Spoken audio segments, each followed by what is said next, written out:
If you are unable to open zip files, you can fix the error quite simply. Please right click on the Windows Start button, then please go to Control Panel.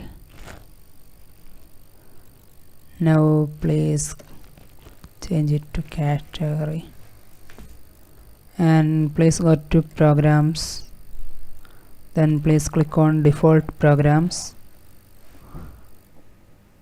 and please click on Set your default programs.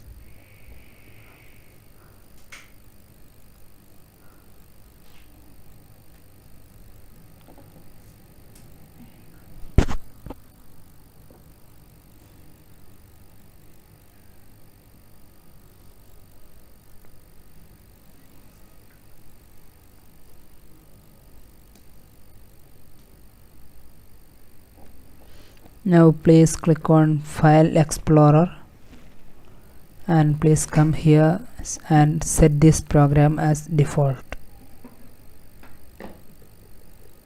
Now please click on OK and please close the window.